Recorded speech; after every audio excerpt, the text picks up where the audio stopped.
En la boda de mi hermano, mi madre anuncia, le regalamos la casa familiar. Yo, desde el fondo, replico, en realidad, no pueden. Ella ríe, siéntate, estás celoso. Sonrío y muestro la escritura, ahora es mía. Mis padres me echaron a los 18 años con nada más que una bolsa de basura llena de ropa. 12 años después, en la fastuosa boda de mi hermano, anunciaron que le regalarían esa misma casa. Pensaron que no tenía poder, pero yo traje un único documento que arruinaría toda su celebración. Las migrañas habían sido cegadoras durante 3 días. De esas que comienzan en la base del cráneo y rodean los ojos como una mordaza de hierro candente. Estaba tendida en el suelo del baño, con la toalla fría presionada contra mi mejilla, tratando de respirar a través de las náuseas. Era el único lugar de mi apartamento que se sentía lo suficientemente fresco como para detener el vértigo. Mi teléfono, que había tirado sobre el felpudo de la bañera, vibró agresivamente. El sonido era como un taladro en mi oído. No quería contestar. Era socia senior en un bufete de abogados inmobiliarios, y normalmente un teléfono vibrando significaba una crisis con un cierre o un cliente en pánico. Pero cuando la pantalla se iluminó, el nombre no pertenecía a un cliente. Era la abuela Beatrix. La abuela nunca llamaba a mitad de la jornada laboral a menos que alguien estuviera muerto o muriéndose. Me incorporé, la habitación se inclinó peligrosamente, y deslicé el icono verde. Abuela. Mi voz sonaba como grava, áspera por la deshidratación y la falta de uso durante las últimas 48 horas de enfermedad. Holly, dijo ella. Su voz no era frágil. La abuela Beatrix tenía 82 años, pero tenía el espíritu de un general liderando una carga. Pero hoy sonaba temblorosa. No por miedo, sino por una rabia tan palpable que casi podía sentir su calor a través del auricular. Holly, dime que lo sabías. Dime que simplemente no querías preocuparme. Me froté la sien tratando de concentrarme. ¿Saber qué? Abuela, estoy enferma. No he salido de mi apartamento desde el martes. ¿Qué está pasando? El silencio al otro lado fue pesado, lleno de la estática de una mala conexión y el sonido de su aguda inhalación. La boda, dijo, con las palabras cortadas. La boda de Jared. ¿Es este sábado, Holly? Parpadeé, la migraña pulsando detrás de mi ojo izquierdo. ¿Sábado? No, eso no puede ser correcto. Mamá me dijo que la pospondrían hasta la próxima primavera porque Jared no podía decidirse por el lugar. Ni siquiera he recibido un «guarda la fecha». No hay próxima primavera, siseó la abuela. Es este sábado en el club de campo, y eso ni siquiera es lo peor. Sentí que un pozo frío se abría en mi estómago, anulando las náuseas. Mi hermano Jared era el niño dorado, el príncipe que no podía hacer nada mal. Yo era el chivo expiatorio, la que borraron. Pero ocultar una boda, mentir sobre la fecha. ¿Qué podría ser peor que mis propios padres mintiendo para asegurarse de que me pierda la boda de mi hermano? Pregunté, aunque no estaba segura de querer la respuesta. Estuve en el almuerzo de ensayo hoy, Holly, dijo la abuela, su voz temblaba de indignación. Tu madre, Silvia, se levantó para brindar. Estaba presumiendo ruidosamente. Les dijo a todos que como regalo de bodas, ella y tu padre le están regalando la casa a Jared. El mundo dejó de girar, reemplazado por una claridad repentina y nítida. La casa, susurré. Mi casa. La casa en la que creciste. La casa de la que te echaron para poder convertir tu dormitorio en el salón de juegos de Jared. Le están entregando las llaves durante los discursos de la recepción. Cerré los ojos.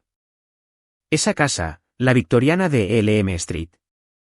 Era el único lugar donde me había sentido segura hasta el día en que cumplí 18 años y encontré mis maletas en el porche.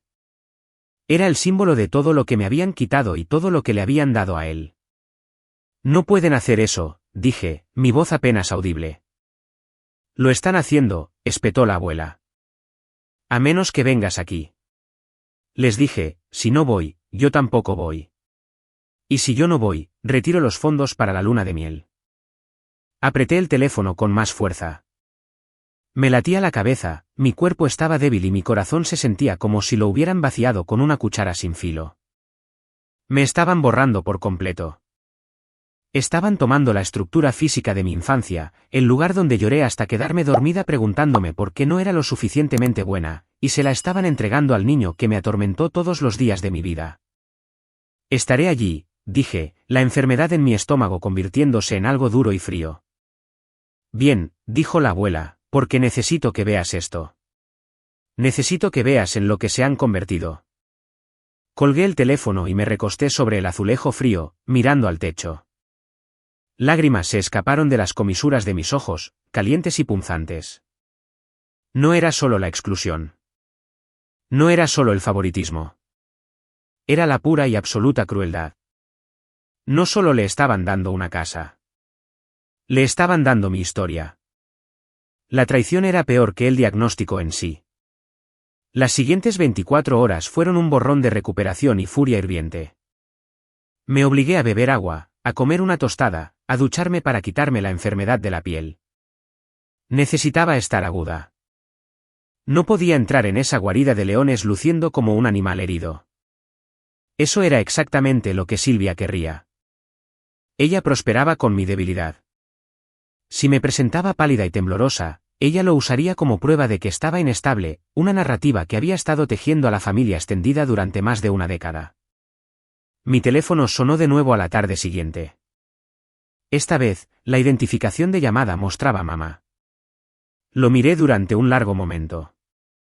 Estaba sentada en mi mesa del comedor, rodeada de escritos legales para mis próximos casos, vistiendo una bata de seda que costaba más que el coche que conduje en la universidad. Respiré hondo, compuse mis facciones como si ella pudiera verme, y contesté. Hola, Silvia, dije. No la había llamado mamá en años.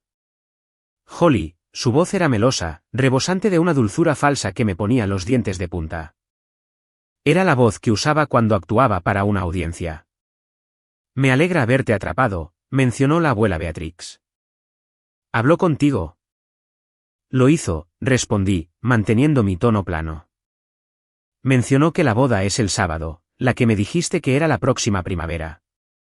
Hubo una pausa, una ligera vacilación donde una persona normal sentiría vergüenza. Silvia solo se rió, un sonido tintineante y despectivo. Oh, querida, ¿sabes lo caótico que puede ser la planificación? Cambiamos la fecha a última hora para adaptarnos al lugar, y honestamente, con lo ocupada que estás con tu pequeño trabajo, no pensamos que podrías venir.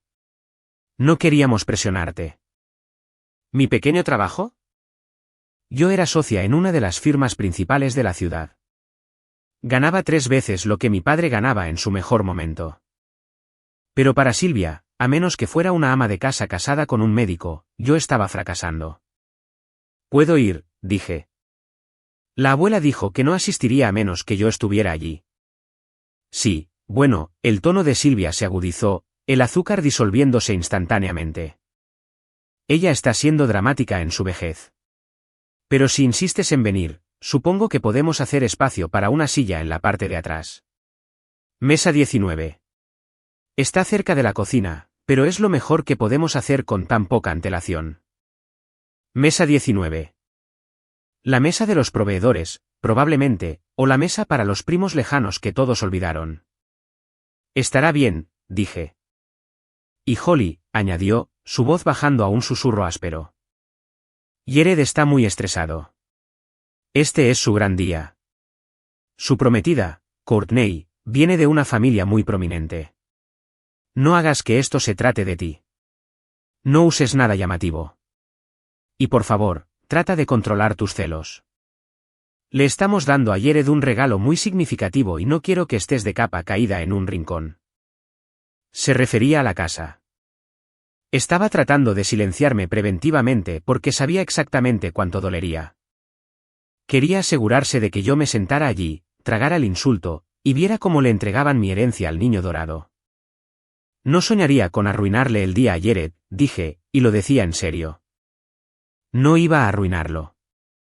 Iba a redefinirlo. Bien, dijo con desdén. Usa beige o gris, algo que se mezcle. Colgó sin despedirse. Me quedé allí escuchando el tono de desconexión, mi mano temblando ligeramente, no por tristeza, sino por adrenalina. Miré los papeles esparcidos sobre mi mesa. Entre los archivos de clientes y las búsquedas de títulos, había un sobre Manila que había traído a casa de la caja fuerte de la oficina ayer, justo después de que la abuela llamara. Abrí el sobre y saqué el grueso documento color crema que había dentro. Estaba sellado con el sello del condado. Pasé mis dedos sobre el texto, las descripciones legales, el sello notarial fechado hace solo 7 días. Silvia pensó que era la reina del ajedrez. Pensó que podía mover a la gente, descartar peones y reclamar la victoria porque gritaba más fuerte. Pensó que al dejarme fuera de la lista de invitados, me había mantenido a oscuras. Pero habían olvidado una cosa crucial. No puedes regalar lo que no posees. Tomé mi bolígrafo y subrayé una cláusula específica en el documento. Una pequeña sonrisa tocó mis labios por primera vez en días. Querían que me sentara atrás. Bien, me sentaría atrás. Querían que me mezclara, sería invisible hasta que fuera hora de ser lo único que pudieran ver. Para entender por qué esta boda era un campo de batalla, tienes que entender la guerra que la precedió. Tenía 18 años cuando Robert, mi padre, entró en mi habitación y me dijo que empezara a hacer las maletas. Fue 2 semanas después de la graduación de la secundaria. Me habían aceptado en una universidad estatal con una beca parcial, pero todavía necesitaba un lugar donde vivir durante los veranos y un aval para mis préstamos. Necesitamos el espacio, Holly, dijo él, sin siquiera mirarme a los ojos. Era un hombre alto, de hombros anchos, que había pasado su vida escondiéndose detrás de la crueldad de su esposa. Era el facilitador, el socio silencioso en la crueldad de Silvia. Jared necesita un espacio para su configuración de streaming. Va a ser un gamer profesional. Es una carrera ahora. Jared tenía 15 años entonces. No era profesional en nada.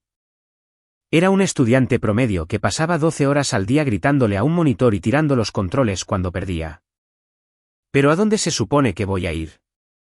Pregunté, aferrándome a una pila de libros de texto que acababa de comprar con mi dinero de camarera. Eres una adulta, intervino Silvia desde el marco de la puerta, apoyada con una copa de vino en la mano. Era hermosa de una manera fría y preservada. Mucho botox, reflejos caros y ojos que evaluaban tu patrimonio neto antes que tu humanidad. Encuéntralo. Te hemos apoyado lo suficiente. Es el turno de Jared. Así que me fui. Viví en mi coche durante 3 meses. Me duchaba en el gimnasio. Trabajé 3 trabajos mientras estudiaba la universidad y luego la facultad de Derecho. No tomé ni un centavo de ellos. De hecho, en días festivos, yo era la que traía el vino caro, la que intentaba comprar su amor con regalos que apenas miraban. Jared, por otro lado, nunca se fue. Lanzó varios negocios fallidos desde esa habitación, una compañía de camisetas, un equipo de minería de criptomonedas que disparó su factura de electricidad en miles, un podcast sobre la cultura del hustle, que tenía 4 oyentes. Ahora tenía 29 años y su ocupación se listaba como consultor de estilo de vida en el sitio web de la boda. Sabía lo que eso significaba. Significaba desempleado y viviendo de los ahorros de jubilación de Silvia y Robert. El antagonista de mi vida no era solo mala suerte. Era un esfuerzo coordinado y específico de mi madre para elevar a mi hermano parándose sobre mi cuello. Silvia necesitaba que Jared fuera especial porque él era una extensión de ella. Yo era solo la competencia. Llegué al lugar el sábado por la mañana, horas antes de la ceremonia. El club de campo era exactamente del estilo de Silvia, ostentoso, caro y desesperado por parecer dinero viejo.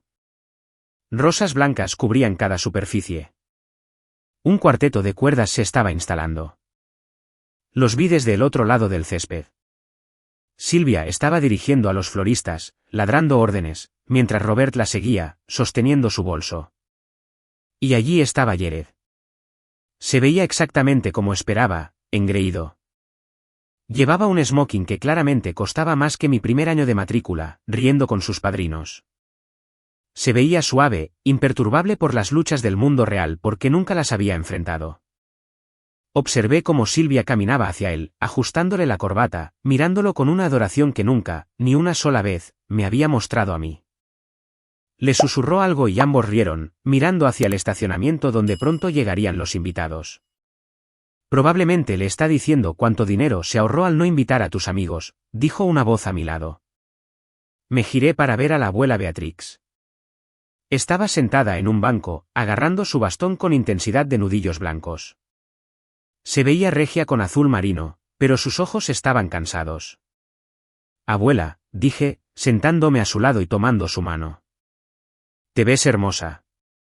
Me veo como si fuera a un funeral, refunfuñó, lo cual, en cierto modo, supongo que lo es, el funeral de su dignidad. Apretó mi mano. ¿Trajiste eso? Di unas palmaditas a la elegante bolsa de cuero negro que descansaba a mis pies.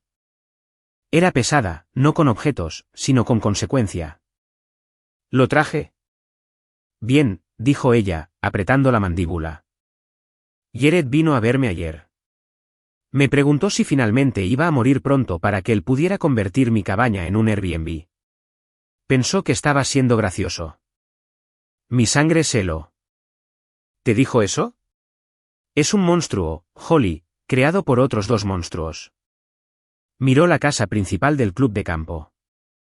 Piensan que la casa en ELM Street es suya para regalar. Robert puso el título a su nombre hace años para manejar los impuestos por mí, pero olvidó que el fideicomiso establece explícitamente que retengo el derecho de revocación. Y ellos olvidaron que me especializo en derecho de propiedad, añadí en voz baja. Piensan que eres una secretaria, Holly. Nunca escucharon cuando hablabas de tu trabajo. La abuela me miró, sus ojos feroces. Hoy escucharán. Vimos cómo Silvia nos divisaba. Su sonrisa se desplomó al instante. Dijo algo a Robert y luego marchó hacia nosotros a través del césped, sus tacones hundiéndose en el césped suave. Aquí viene, susurré. Deja que venga, dijo la abuela. La trampa ya está tendida. Silvia se detuvo a 1 metro de distancia, mirándome de arriba abajo. Llevaba un vestido gris carbón, hecho a medida a la perfección, discreto como ella había pedido.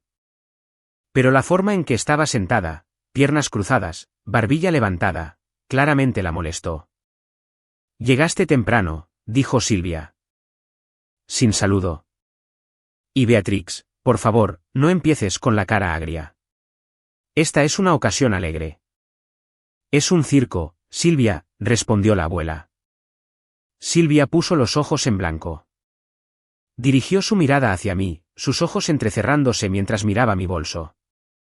Espero que no hayas traído algún regalo sentimental y barato para montar un escándalo. Tenemos un registro, ¿sabes? No traje un regalo para el registro, dije con calma. Solo traje algunos papeles que necesitaba revisar. No tardaré. ¿Papeles?, se burló Silvia. Siempre tratando de parecer importante. Solo intenta no avergonzarnos hoy, Holly. Eso es todo lo que pido. Mientras se giraba, dio media vuelta y se alejó, gritándole a un camarero que llevaba una bandeja de copas de champán. La observé irse, sintiendo una extraña sensación de calma invadirme. No tenía idea. Estaba preocupada por el color de las servilletas y la colocación de la orquesta, completamente inconsciente de que el suelo bajo sus pies ya se había desmoronado. Pensó que estaba allí para avergonzarlos. No lo estaba. Estaba allí para desalojarlos. La ceremonia fue una clase magistral de ficción performativa.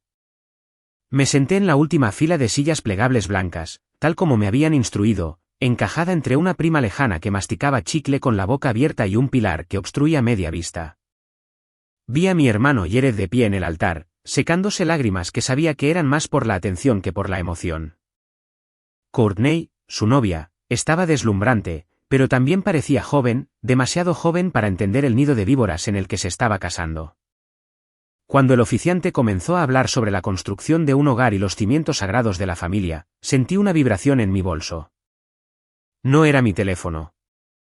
Era el peso fantasma de la carpeta interior. No me quedé para la línea de recepción. Mientras el resto de los invitados se dirigían a la feliz pareja para ofrecer felicitaciones, me escabullí hacia el edificio principal del club de campo. Necesitaba un lugar tranquilo para revisar las piezas finales de mi estrategia. Encontré un rincón apartado cerca de la biblioteca, una habitación que olía a pulimento de limón y papel viejo, y me senté en una silla de cuero con respaldo alto. Saqué la carpeta de mi bolso. Esto no era solo sobre una escritura. Era sobre un desmantelamiento forense de la mentira financiera de mis padres. Extendí los documentos sobre la pequeña mesa de caoba. El primero era el acuerdo de fideicomiso original que la abuela Beatrix había firmado hace 20 años. Era un fideicomiso revocable ordinario, que colocaba la casa de Elm Street bajo la administración de mi padre como fideicomisario. Él siempre se pavoneaba como si fuera el dueño del lugar, contándole a los vecinos sobre el valor de su propiedad, pero él era meramente un administrador. El segundo documento era el que yo había preparado la semana pasada. Recordaba claramente la mañana. La abuela había venido a mi oficina, apoyándose pesadamente en su bastón, pero con los ojos claros como el cristal. Están tratando de venderla, Holly, me había dicho. Luego escuché a Robert al teléfono. Quieren regalársela a Jared, pero el plan es que Jared obtenga un préstamo contra ella de inmediato para pagar sus deudas de juego. Esa era la pieza del rompecabezas que no había entendido hasta que investigué los registros públicos. Ahora saqué el tercer documento en mi tableta, una búsqueda de gravámenes. Jared no era solo un consultor de estilo de vida. Era un jugador. Les debía dinero significativo a los acreedores. Mis padres no solo le estaban dando una casa por amor. Estaban tratando de usar el activo de la abuela para rescatarlo antes de que le rompieran las piernas o le embargaran el coche. Iban a aprovechar el valor líquido de la casa donde crecí, la casa que la abuela construyó, para encubrir los fracasos de su niño dorado, pero habían pasado por alto la cláusula de revocación del fideicomiso. Miré la marca de tiempo en la presentación digital que había ejecutado hace 3 días, jueves, 9:15 de la mañana, oficina del secretario del condado.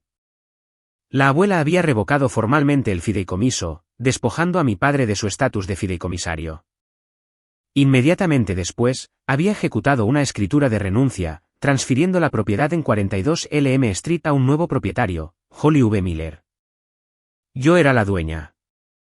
Tenía el título. La casa que estaban a punto de regalar era legalmente mía. Tomé un sorbo del agua con gas que había agarrado del bar, las burbujas mordiéndome la lengua. Necesitaba estar absolutamente segura.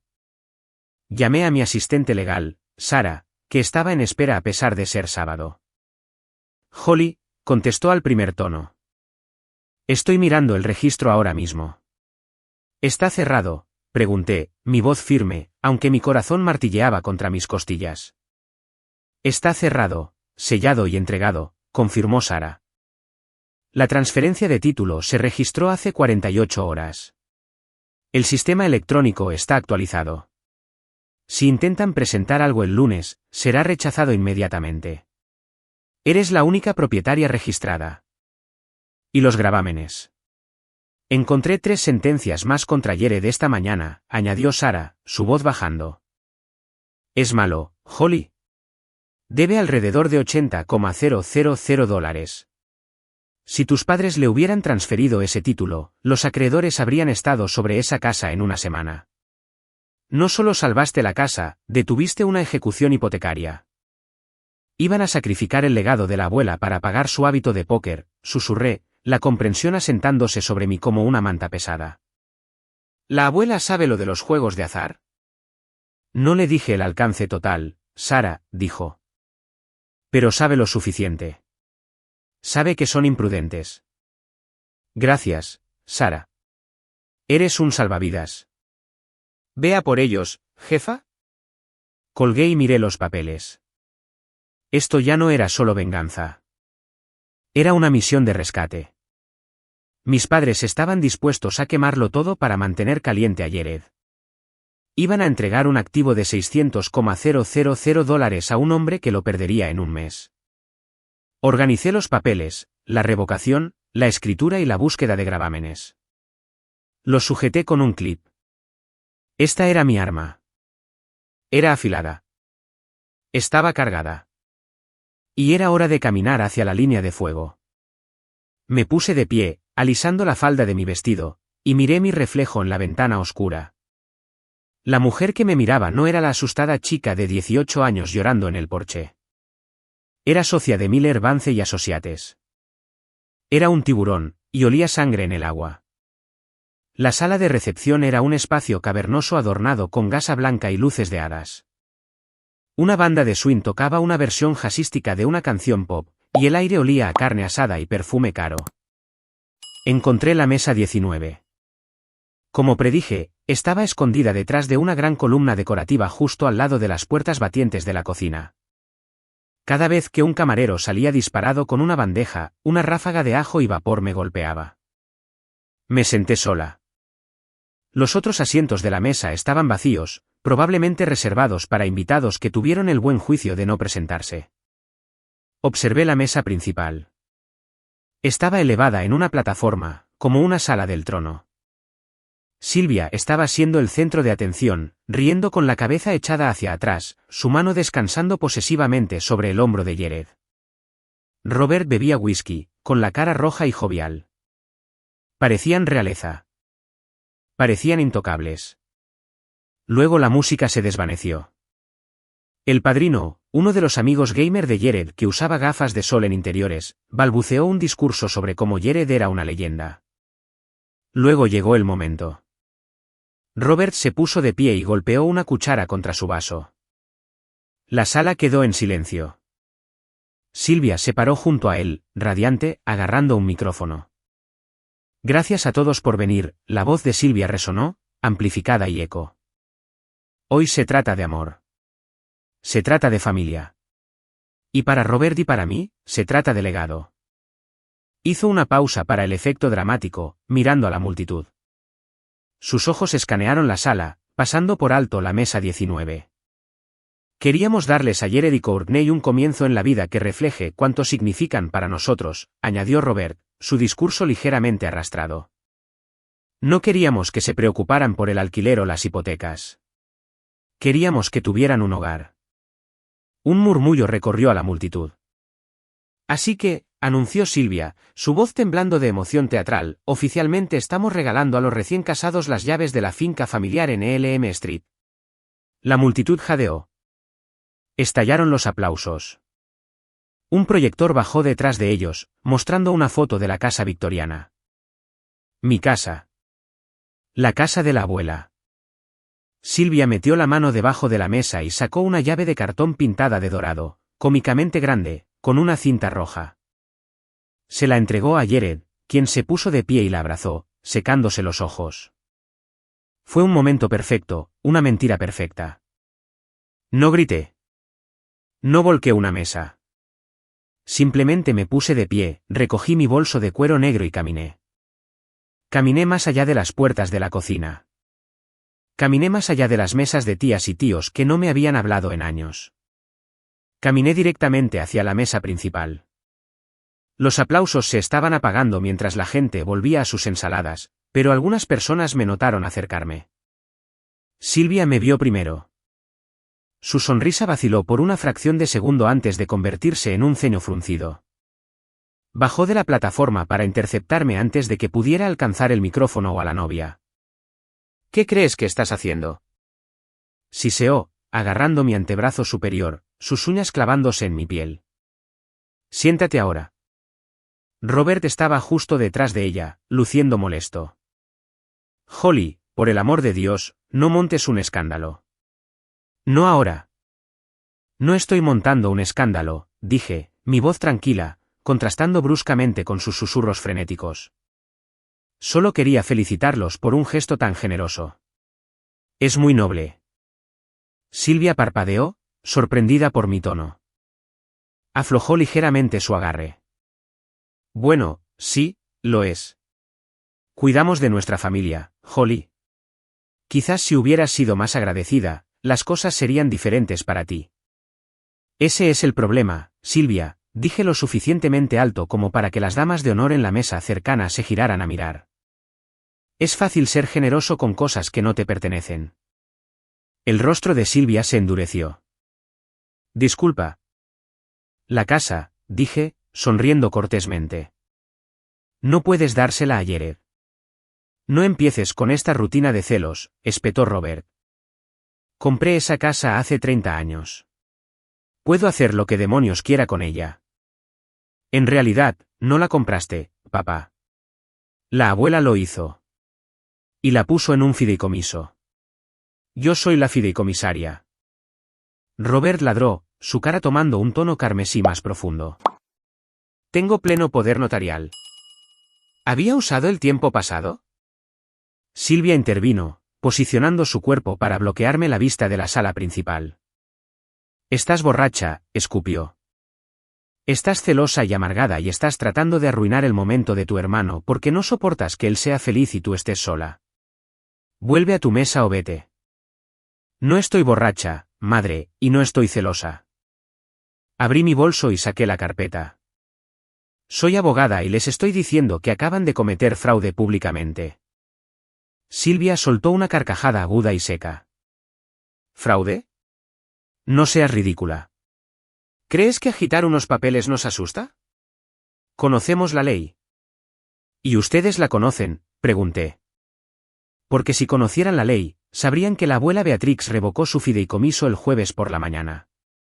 El color desapareció del rostro de Robert al instante. Silvia, sin embargo, redobló la apuesta. Está mintiendo, Robert, dijo Silvia, su voz subiendo de tono. Está fanfarroneando. Beatrix está senil. Ni siquiera sabe qué día es. Holly falsificó. Lo que sea eso. ¿Esa es tu excusa?, pregunté, levantando una ceja. ¿Falsificación frente a testigos?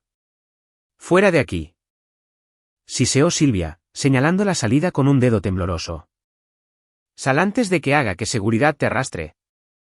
Me iré, dije, pero no antes de darle al novio su verdadero regalo de bodas. Miré más allá de ellos. Jared nos estaba observando, sosteniendo su llave gigante de cartón, luciendo confundido. Comenzó a caminar hacia nosotros, sintiendo la tensión. ¿Qué está pasando?, preguntó Jared, ajustándose su costosa corbata. Holly, ¿por qué estás acosando a mamá? Se va, dijo Silvia rápidamente, tratando de alejar a Jared. No se siente bien. De hecho, me siento genial, dije, rodeando a Silvia. Solo quería hacerles saber, Jared. Quizás quieras devolver esa llave gigante. No abre nada. ¿De qué estás hablando?, preguntó Jared, su labio curvándose en ese familiar desdén que había perfeccionado en la infancia. Estás molesto porque no te tocó una parte, ¿verdad? Siempre es por el dinero contigo. No se trata del dinero, Jared. Se trata de la deuda, dije, bajando el volumen de mi voz para que solo el círculo familiar pudiera escuchar. La deuda de juego de $80,000 que estás tratando de ocultar a tu nueva esposa. Jared se congeló. Sus ojos se dirigieron hacia Courtney, que todavía estaba sentada en la mesa principal, ajena, tomándose una selfie con su champán. Cierra la boca, siseó Jared, invadiendo mi espacio personal. Era más alto que yo y solía usar ese tamaño para intimidarme cuando éramos niños. Se cernía sobre mí hasta que yo parpadeaba. Hoy no parpadeé. Ejecuté una búsqueda de gravámenes, Jared, dije, manteniendo su mirada. Sé lo de los acreedores. Sé lo de los avisos finales, y sé que el plan era solicitar un préstamo de capital de vivienda sobre la casa de Elm Street para el lunes por la mañana y pagarlos. Silvia jadeó. Se giró hacia Robert.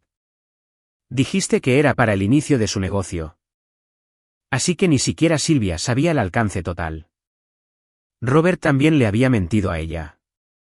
La toxicidad en esta familia era como una muñeca anidada. Capas y capas de engaño. No importa, interrumpió Robert, secándose el sudor de la frente. La casa es nuestra. Nos encargamos del banco. La transferencia ya está en marcha. La transferencia será rechazada, dije con calma. Saqué el primer documento del clip, la escritura registrada, porque a partir del jueves a las 9:15 de la mañana, la propiedad en 42 Elm Street me pertenece. Sostuve el papel en alto, el sello oficial del condado era visible, el sello en relieve atrapando la luz de la araña. Robert me arrebató el papel. Sus ojos escanearon las líneas frenéticamente. Sus manos comenzaron a temblar. Esto es imposible. Beatrix no podría. No lo haría. Lo hizo, dije. Dijo que estaba cansada de verlos gastar su legado en los errores de Jared. Ella me transfirió el título. Yo soy la dueña de la casa, papá. ¿Yo? La hija que echaste. Manipulaste a una anciana. Gritó Silvia, su compostura finalmente hecha añicos. Agarró el brazo de Robert. La abuela está en pleno uso de sus facultades mentales, respondí, mi voz dura como el acero. Tengo la declaración jurada de su médico firmada el mismo día. Tengo la grabación en vídeo de la firma. Lo tengo todo. No hay ni una sola laguna por la que puedan arrastrarse. No puedes hacernos esto, gimoteó Jared, con la voz quebrada. Sonaba como un niño de nuevo. Le prometí a Courtney. Le prometí que teníamos un lugar. Cancelamos nuestro contrato de alquiler. ¿Cancelaste tu contrato de alquiler? Pregunté, una oscura diversión burbujeando. Eso fue imprudente. Arréglalo, gritó Silvia a Robert, dándole una palmada en el brazo. Arréglalo, Robert. Dile que está equivocada. Robert levantó la vista del papel, su rostro gris. Me miró, realmente me miró por primera vez en años. Vio la fría resolución en mis ojos. Se dio cuenta entonces de que la dinámica de poder había cambiado permanentemente. Parece legal, Silvia. Está registrado. No, gritó Silvia. No me importa lo que diga ese papel. Esa es mi casa. Yo la decoré. Viví allí durante 30 años. Viviste allí gratis, cortesía de la abuela, dije. Y ahora tienes un nuevo arrendador. No lo harías, susurró Robert. Les doy 30 días para desalojar, dije, mi voz proyectándose claramente. Ahora, ustedes y las cajas de cachivaches de Jared y cualquier otra cosa que hayan acaparado allí. 30 días o presentaré una demanda de desalojo. Pequeña desagradecida. Silvia se abalanzó sobre mí. Sucedió en cámara lenta. Silvia, en su vestido de madre de la novia, levantó la mano para bofetearme. Era un movimiento que había usado 1000 veces cuando yo era adolescente. Pero ya no era adolescente. Atrapé su muñeca en el aire. No apreté. No torcí. Simplemente la sujeté allí, firme e inmóvil. No lo hagas, dije. La sala se había quedado en silencio. La discusión había escalado lo suficiente como para que la música se detuviera. La novia estaba de pie. Los invitados de las mesas cercanas miraban, boquiabiertos. Silvia miró su muñeca capturada, luego mi cara. Intentó tirar de su mano hacia atrás, pero la sostuve un segundo más, dejando que la humillación se asentara antes de soltarla. Ella tropezó hacia atrás hacia Robert. La abuela no vendrá hoy, anuncié, dirigiéndome a mis padres, pero lo suficientemente alto para que la sala escuchara. Se quedó en casa porque no podía soportar verlos mentirle a esta gente. Ella quería que les diera este mensaje: el banco de Beatrix está cerrado. Metí la mano en mi bolso por última vez y saqué una pequeña caja de terciopelo. La tiré sobre la mesa frente a Jared. Rebotó y aterrizó junto a la llave de cartón falsa. ¿Qué es eso?, preguntó Jared, temblando. Mi regalo de bodas, dije. Es una lista de abogados de bancarrota. Vas a necesitar uno. Les di la espalda. Podía escuchar a Silvia balbucear. Podía escuchar a Robert gemir. Podía escuchar los murmullos confusos de los invitados. Pero entonces una voz cortó el caos. ¿Espera? Era Courtney, la novia. Había bajado de la mesa principal. Miró a Jared, a la llave de cartón, a los papeles legales en la mano de Robert. No me miraba con ira. Me miraba con horror. ¿Es verdad?, me preguntó, su voz temblando. ¿Realmente debe $80,000? Me detuve y la miré. Ella era inocente en esto. Solo otra víctima de su ofensiva de encanto. Pregúntale si te muestra su informe de crédito, Courtney, le dije suavemente. Antes de firmar la licencia de matrimonio, pregúntale. Caminé hacia la salida. No miré hacia atrás. No tenía que hacerlo. La bomba había explotado y la onda expansiva apenas comenzaba a destrozarlos. Había llegado a las puertas dobles del salón de baile, mi mano presionada contra el frío picaporte de latón cuando el silencio detrás de mí se fracturó.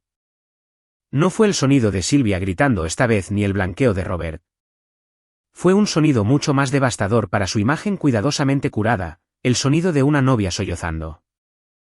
No, la voz de Courtney resonó aguda y frenética. No, Jared. Déjame verlo. Si no es verdad, solo inicia sesión.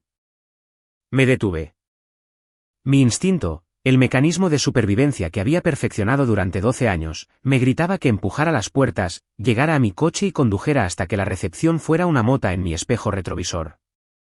Había soltado la bomba. No necesitaba ver la explosión. Pero entonces escuché a Silvia. Lo arruinó todo, gritaba Silvia, su voz proyectándose hasta el fondo de la sala sin la ayuda de un micrófono. Mi hija está mentalmente inestable. Siempre ha estado celosa de Jared. Escúchenme todos. Ella falsificó esos papeles. Ella está enferma. Me detuve. Mi agarre en el picaporte se tensó hasta que mis nudillos se pusieron blancos. Podían robar la casa de mi infancia. Podían robar mi fondo universitario. Podían robar mi lugar en las fotos familiares. Pero me condenaría si dejaba que robaran mi reputación profesional. Era socia de un importante bufete de abogados. Si me iba ahora, dejando al público con la impresión de que yo era una falsificadora mentalmente inestable, Silvia pasaría la próxima década envenenando mi nombre en esta ciudad. Me di la vuelta. La escena era caótica. Jared estaba tratando de quitarle el teléfono a Courtney. Robert bebía su whisky como si fuera agua. Silvia estaba de pie en los escalones de la mesa principal, con los brazos abiertos, dirigiéndose a la multitud confundida como un predicador tratando de controlar un motín. Por favor, gritó Silvia, forzando una sonrisa maníaca. Ignórenla. Holly ha tenido episodios desde que era adolescente. Hemos tratado de conseguirle ayuda. Esto es solo otro grito de atención. La casa es nuestra. El regalo de Jared es real. DJ, pon la música. Que todos bailen. El DJ, un chico de aspecto aterrorizado que no podía tener más de 20 años, miró de Silvia a la multitud silenciosa. No presionó reproducir. Caminé de regreso a la sala. No corrí. Caminé con el ritmo lento y deliberado de un abogado que entra a la sala del tribunal para los argumentos finales. El chasquido de mis tacones en el suelo de parqué parecía resonar en el silencio. Eso es mentira, dije. Mi voz no gritaba, pero se oía. Proyecté desde el diafragma, un truco que aprendí en mi primer año de litigios. Silvia se congeló, sus ojos se abrieron al verme regresar. Saquen a esa mujer de aquí. Le gritó a los padrinos. Saquen. Uno de los padrinos, un tipo corpulento llamado Mike, a quien recordaba vagamente de la secundaria de Jared, dio un paso tentativo hacia mí. Mike, dije, fijando mis ojos en él. Tócame y haré que te arresten por agresión antes de que corten el pastel. Soy abogada con licencia en el estado. ¿Realmente quieres que te acusen por Jared? Mike se detuvo en seco. Miró a Jared, luego a mí, y dio un paso atrás, levantando las manos en señal de rendición. Seguí caminando hasta que estuve justo frente a la mesa principal de nuevo. No miré a mis padres. Miré a la pareja mayor sentada al otro lado del cortejo nupcial, los padres de Courtney, el señor y la señora Sterling. Los reconocí de las páginas sociales. Él era un banquero de inversiones serio, el tipo de hombre que no toleraba el riesgo ni el fraude. Señor Sterling, dije, dirigiéndome directamente a él. Mi madre afirma que estoy mentalmente inestable y que falsifiqué un documento gubernamental. Esa es una acusación seria. Dado que su familia aparentemente está fusionando sus finanzas con mi hermano hoy, creo que merece la verdad. El señor Sterling se puso de pie. Era un hombre pequeño, pero tenía una gravedad que silenció a la sala. Estoy escuchando, dijo, su voz seca y fría. Papá, no le escuches, gritó Courtney, con lágrimas corriendo por su rostro, el rímel corrido en rayas oscuras. Estaba aferrada al teléfono de Jared, que estaba bloqueado. Jared no lo desbloquea. No me mostrará su aplicación bancaria. Es privado, gritó Jared, su rostro manchado y rojo. Un esposo tiene derecho a la privacidad. Estás siendo loca. La privacidad involucra mensajes de texto, Jared, dije con calma. No $80,000 de deuda cuando estás a punto de firmar una hipoteca. Me volví hacia el señor Sterling. La casa en 42 Elm Street es legalmente mía.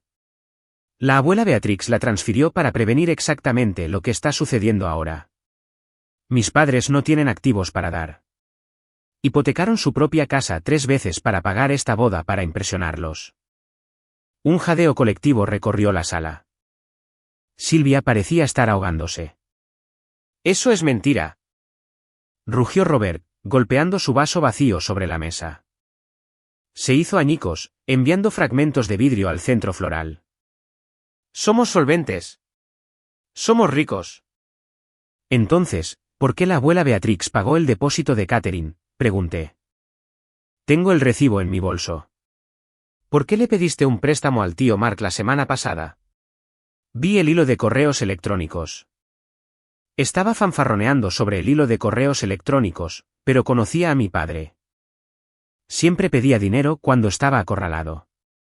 La boca de Robert se abrió y se cerró, pero no salió ningún sonido. El farol aterrizó. El señor Sterling miró a Robert, su expresión cambiando de confusión a disgusto. Luego se volvió hacia su hija. Courtney, dame el teléfono. No, gritó Jared, tratando de arrebatárselo. No puedes hacer esto. Esta es mi boda. El señor Sterling no gritó. Simplemente rodeó la mesa, agarró a Jared por las solapas de su costoso smoking, y lo empujó hacia atrás en su silla. Fue una impactante demostración de dominio físico por parte de un hombre de unos 60 años. Desbloquea el teléfono, hijo, dijo el señor Sterling, su voz peligrosamente baja. O contrataré un equipo de contadores forenses para destrozar tu vida para el lunes por la mañana. Si no tienes nada que ocultar, desbloquéalo. Jared tembló. Miró a Silvia en busca de ayuda, pero ella estaba mirando al suelo, derrotada. Miró a los invitados que estaban filmando con sus teléfonos. Me miró a mí, con odio ardiendo en sus ojos. Con una mano temblorosa, tomó el teléfono de Courtney, marcó el código y se lo entregó a su padre. El señor Sterling se desplazó. La sala estaba tan silenciosa que se podía escuchar el zumbido del aire acondicionado. Se desplazó durante mucho tiempo. Luego se detuvo. Miró la pantalla y luego a Jared. Apuestas deportivas, dijo el señor Sterling, leyendo en voz alta. Apalancamiento criptográfico. Póker en línea. Estás en negativo $84,000 en 4 tarjetas de crédito, y hay una solicitud pendiente para un préstamo de día de pago de alto interés. Courtney dejó escapar un sonido que fue mitad sollozo, mitad grito. Se arrancó el velo de la cabeza y lo tiró al suelo. Me dijiste que eras un inversor, le gritó a Jared. Me dijiste que la casa estaba pagada. Me dijiste que estábamos a salvo. Iba a estarlo, suplicó Jared, extendiendo la mano hacia ella.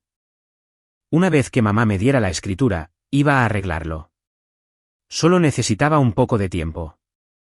Era una estrategia de inversión. ¿Era fraude?, ladró el señor Sterling. Se volvió hacia su esposa. Sube al coche. Nos vamos. Courtney, espera, Silvia se apresuró, agarrando el brazo de la novia. Quita tus manos de mi hija, siseó la señora Sterling, interponiéndose entre ellas. Ustedes son víboras. Nos mintieron durante un año. Nos dejaron pagar la luna de miel, el vestido, la barra libre, todo mientras conspiraban para arruinarla. Solo queríamos que fueran felices, tartamudeó Silvia, con lágrimas cayendo finalmente, pero eran lágrimas de autocompasión, no de remordimiento. Ustedes querían un rescate, corregí desde el suelo. la señora Sterling me miró. Asintió, un reconocimiento agudo y respetuoso. Gracias, dijo. Le salvaste la vida. Courtney, por favor.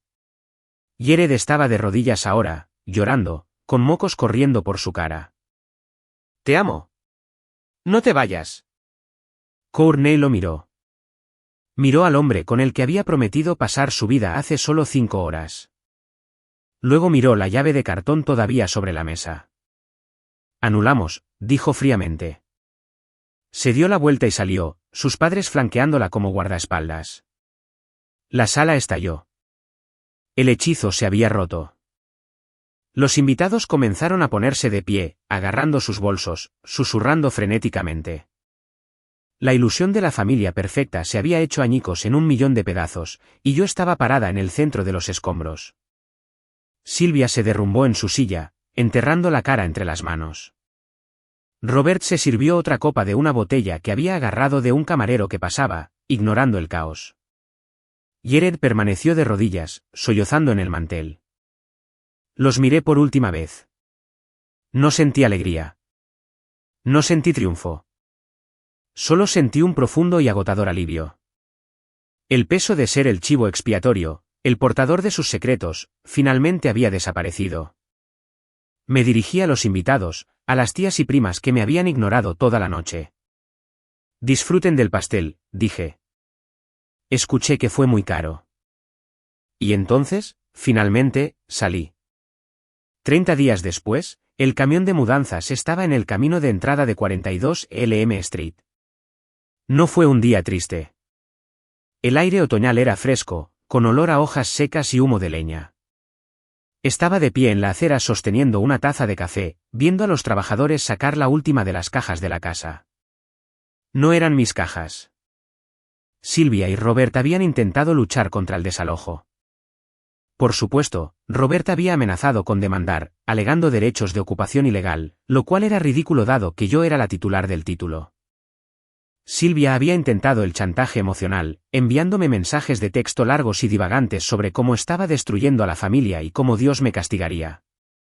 No los bloqueé. Simplemente reenvié los mensajes a mi abogado, quien los adjuntó a la presentación de desalojo. Al final, cedieron. No tenían dinero para una batalla legal. La boda había agotado sus ahorros líquidos, y con el señor Sterling amenazando con demandarlos por los costos de la recepción, estaban luchando por liquidar activos solo para mantenerse a flote. Observé cómo sacaban la silla gamer de Jared, una monstruosidad verde neón. Estaba raspada y desgarrada. Jared no estaba allí. Vivía en el sofá de un amigo en el pueblo vecino, esquivando a los receptores judiciales. La anulación se finalizó en tiempo récord gracias al fraude. Courtney me había enviado una tarjeta de agradecimiento y una botella de vino vintage la semana pasada. Ya estaba saliendo con otra persona, un dermatólogo. Ella iba a estar bien. ¿Es esa la última cosa?, preguntó una voz detrás de mí. Me giré para ver a la abuela Beatrix. Se veía más joven de lo que había estado en años. Las líneas de estrés alrededor de su boca se habían suavizado. Llevaba un cardigan amarillo brillante y se apoyaba ligeramente en su bastón. Es la última, confirmé. La casa está vacía. No está vacía, querida, corrigió la abuela, sonriendo. Está limpia. Hay una diferencia. Subimos juntos por el camino. El porche necesitaba pintura y el jardín estaba cubierto de malas hierbas, evidencia de la negligencia de mis padres durante los últimos años, pero la estructura era sólida. Los huesos eran buenos. Desbloqueé la puerta principal con mi llave, la llave real, no un accesorio de cartón. La casa resonaba mientras entrábamos. La sala de estar, despojada de los muebles exagerados y chillones de Sylvia, parecía enorme. La luz del sol entraba a raudales por los ventanales, iluminando las motas de polvo que bailaban en el aire. «Huele a ellos», murmuré, arrugando la nariz. Un leve aroma a los cigarros de Robert y el perfume empalagoso de Sylvia persistía. «Pintaremos», dijo la abuela con decisión. «Y abriremos las ventanas. Una buena brisa fuerte despejará eso en 1 hora». Caminó hacia el centro de la habitación y miró a su alrededor. Construí esta casa con tu abuelo en 1975, dijo suavemente. Queríamos que fuera un lugar de seguridad, un santuario. Cuando dejé que Robert se hiciera cargo, pensé que la estaba manteniendo en la familia. No me di cuenta de que estaba alimentando a un parásito. Se volvió hacia mí, con los ojos húmedos. Lo siento mucho, Holly. Debería haber intervenido antes. Debería haberlos detenido cuando tenías 18 años. Estás aquí ahora, abuela, dije, rodeándola con mi brazo. Me salvaste.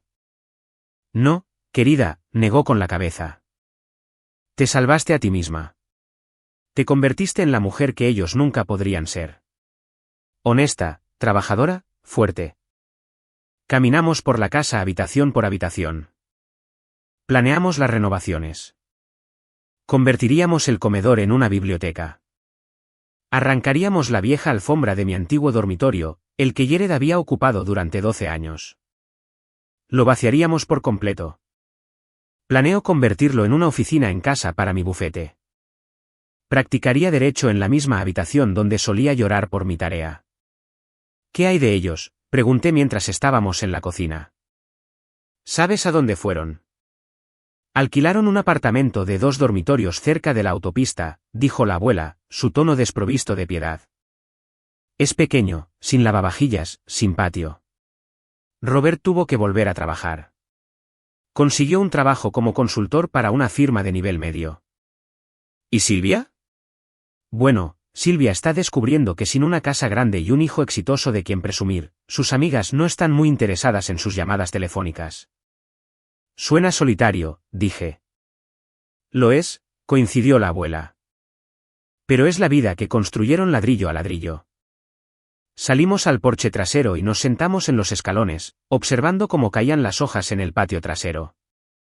Por primera vez en mi vida, no sentí la necesidad de demostrar nada. No necesitaba ganarme mi lugar. No necesitaba luchar por recursos. Tenía mi carrera. Tenía mi dignidad. Tenía a la persona que verdaderamente me amaba. Y ahora tenía mi hogar de vuelta. Mi teléfono vibró en mi bolsillo. Era un mensaje de texto de Silvia. Miré la vista previa. Holly, por favor. El apartamento huele a humo. ¿Podemos simplemente ir a cenar? Podemos hablar de esto. Miré el mensaje. Pensé en la chica de 18 años con la bolsa de basura, rogando quedarse, rogando ser amada, y a la que le dijeron que no. Toqué la pantalla, seleccioné bloquear contacto y guardé el teléfono en mi bolsillo. ¿Quién era ese?, preguntó la abuela. Nadie, sonreí, apoyando mi cabeza en su hombro. Solo un número equivocado. La abuela me apretó la mano. Nos quedamos allí en el silencio, reclamando el silencio, reclamando la paz, reclamando el futuro. La casa finalmente era verdaderamente nuestra.